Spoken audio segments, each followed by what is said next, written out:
What you think about cannabis might be deceiving you. And, believe it or not, that perception might be keeping you away from your own soul.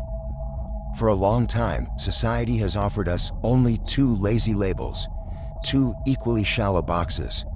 It's either the miraculous cure for all ills, or it's the destructive addiction. It's either the sacred gift of the earth, or the ultimate sin. But stop and think for a moment. What if all this polarization, this eternal fight between legalization and prohibition, is nothing but a distraction? What if the true purpose of this plant hits real essences, something far more dangerous, and, paradoxically, infinitely more powerful than any campaign, whether prohibitionist or progressive, has ever dared to admit?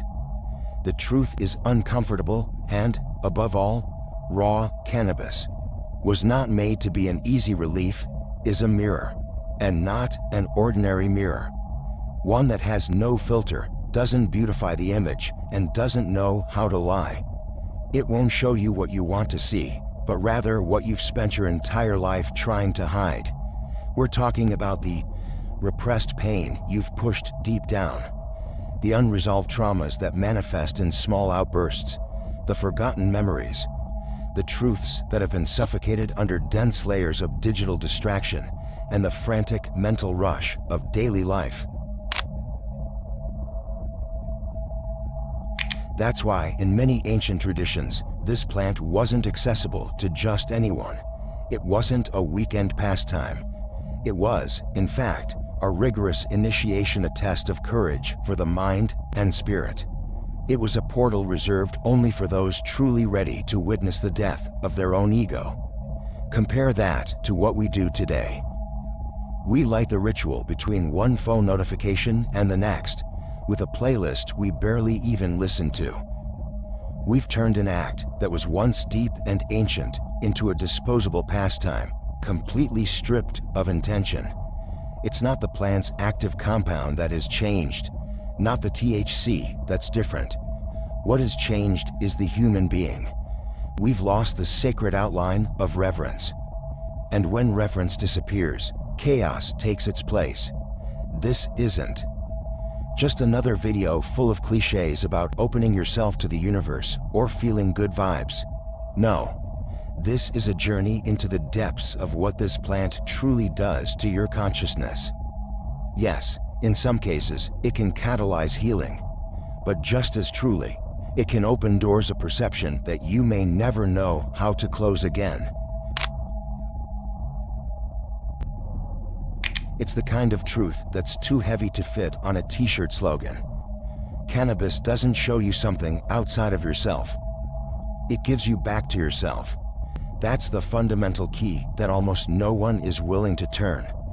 In this conversation, it's not a generating force, it's an amplifier. It doesn't invent anything. It simply turns up, in an overwhelming and brutal way, the volume of what's already deeply rooted within you. That's why, for a vast number of people, the experience triggers acute anxiety, paranoia, or that uncomfortable and inexplicable feeling of being watched. The real explanation for that reaction almost never lies in the strain or the precise dosage you used.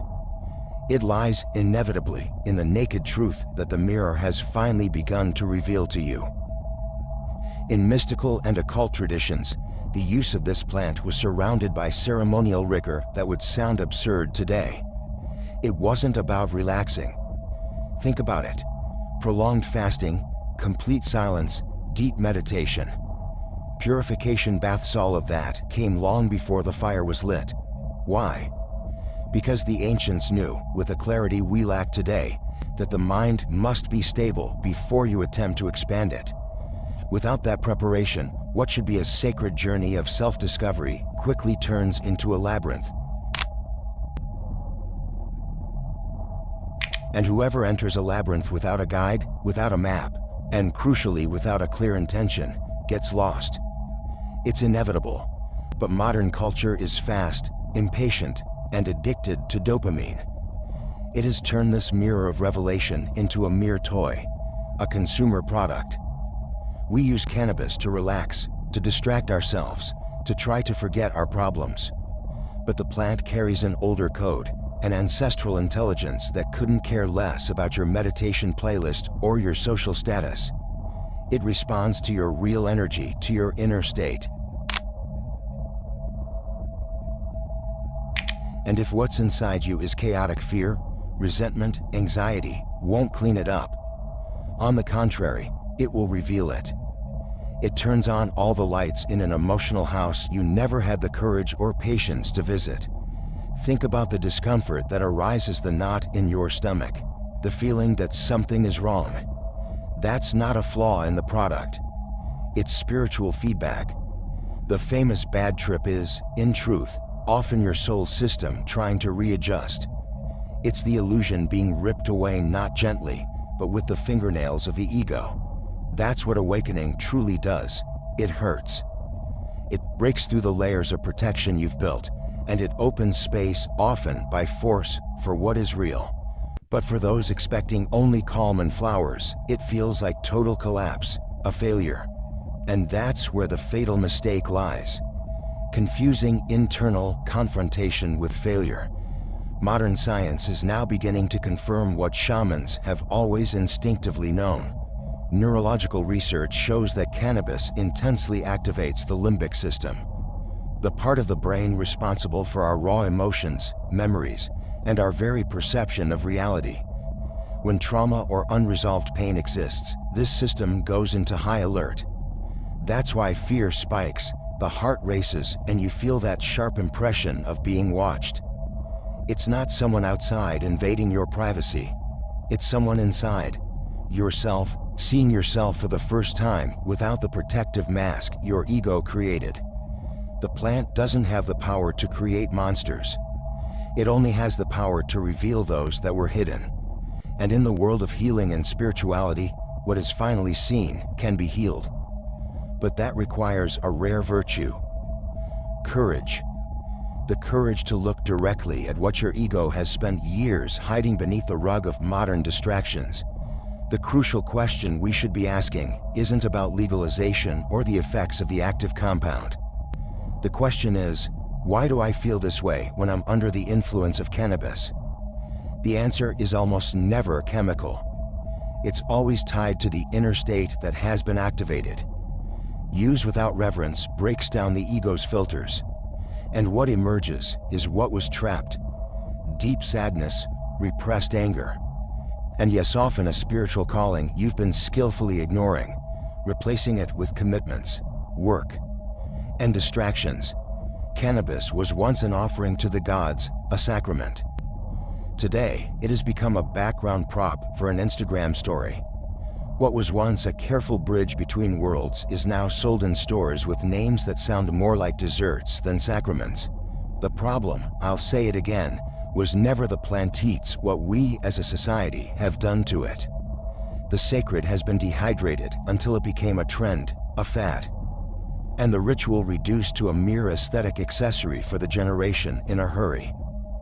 In sacred traditions, such as in Hinduism, cannabis was reverently associated with Shiva, the god who destroys illusion, the lord of radical transformation. The devotees didn't light the fire of the plant for mere pleasure. They did it to die symbolically, to die to the ego, to superficial desires, to social conditioning. In every inhale, there was an act of surrender. In every exhale, there was detachment. The smoke, for them, was a prayer, never a pastime. And what is prayer cannot be trivialized. What once required silence, discipline, and preparation can now be bought with the convenience of a click. The plant that once demanded stillness now competes with the constant noise of digital notifications. What was once a sacred portal has turned into a convenient escape. And in that process, we lost our compass. We lost the awareness that cannabis was never about feeling good. It was about seeing yourself completely, which inevitably includes the parts of you that you'd rather not meet. Yet most need the light. Without ritual, the plant loses its sacred access. And when it loses its access, you lose the north of your moral and spiritual compass. The ritual is not a performance meant to impress the universe. It is an internal alignment that declares, I am ready, I am clean. I am willing to see whatever is necessary for my evolution. That clear intention, that surrender radically changes the outcome of the experience. Are you ready to face the ultimate truth about awakening? What if the emptiness you feel after the effect wears off isn't the plant's fault, but the space you failed to fill before using it? It's essential to understand that not every glow you feel is light, and not every insight is a transformative truth. The plant can, indeed, open the doors of perception, refine your sensitivity, dissolve the boundaries of your ego, and even offer genuine glimpses of the divine. But here lies the most dangerous trap, the one that takes most people down. The illusion that feeling deeply is the same as truly transforming. This is the root of spiritual inflation, a dangerous swelling of the ego disguised as enlightenment. You like the ritual and feel connected to everything. Music resonates differently. Ideas seem brilliant, and in that haze, everything seems to make cosmic and immutable sense. But when the effect fades, what remains? You returning to the same patterns, the same conflicts, the same wounds. Only now, with the false and dangerous impression that you are awake. It's like painting over the cracks in a wall and naively believing the house's structure is healed. Transpersonal. Psychology has a name for this: spiritual bypass. It's when you use practices, rituals, or in this case, altered states of consciousness to avoid dealing with real pain, trauma, and the difficulties of everyday life. It's a highly sophisticated escape, disguised as evolution. And cannabis, because of its power, makes it even more seductive, because it's much easier to mistake euphoria and fleeting clarity for genuine enlightenment. Cannabis can be a powerful catalyst for change. But remember, a catalyst only starts the process, it doesn't sustain transformation. The real work begins when you take that vision you had and turn it into daily concrete practice. In your choices, in how you listen to others without projecting, in your ability to love yourself without hiding. Without this integration, the insight remains just mental decoration, something you display in conversations, but that doesn't change how you exist in the world. The risk isn't the plant. It's the unconscious use of it to fill the void you should be facing head-on. The real question was never whether the plant has power. The real question is, who are you truly when you approach it? The spiritual use of cannabis doesn't begin when the fire is lit. It begins long before with your state of being. It begins when you ask yourself with total honesty, in the mirror, am I seeking truth or am I running from myself? Am I expanding my consciousness or am I trying to numb what I feel?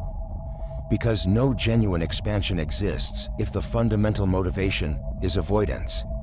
If you invoke it with haste or neediness, it will return exactly that, amplified.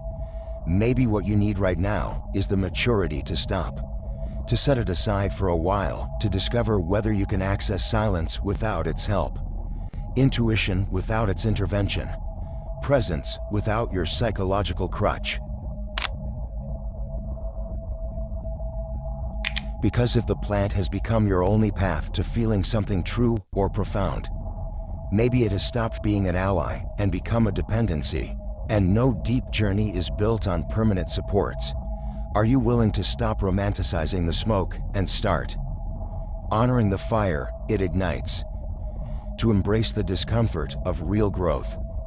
Because only then does it stop being an escape and become a sacred tool. Only then does it stop serving the ego and begin revealing the soul.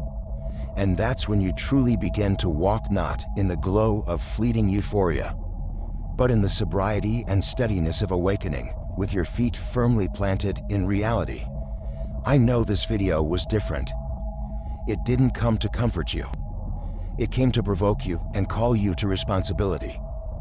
And if you've made it to the end, maybe it's because some part of youth acquire one still remembers that life is sacred, and that every choice, even lighting a ritual, can be an act of escape or an encounter with yourself. The difference lies less in the plants and much more in you. If this video made you think, question, or even disagree with the perspective presented, do yourself and the algorithm a favor, like and comment your thoughts below.